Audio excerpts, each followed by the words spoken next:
மத்திய தாய்லாந்து மாநிலமான சராபுரியில் வீட்டில் ஆசையாக வளர்த்து வந்த நாயே எஜமானரை தாக்கியதில் 84 வயது முதியவர் பரிதாபமாக உயிரிழந்தார். காந்தி என அடையாளம் கூறப்பட்ட பெரியவர் வீட்டின் கழிவறை அருகே படுகாயங்களுடன் இரத்த வெள்ளத்தில் இறந்து கிடந்தார்.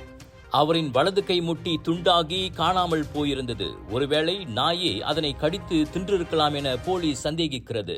போலீஸ் வந்தபோது சடலம் அருகே மூங்கில் கம்பில் சங்கிலியால் கட்டப்பட்டிருந்த கருப்பு நிற தாய் பிட்புல் கலப்பின் நாய் ஆக்ரோஷமாக குரைத்துக் கொண்டிருந்தது.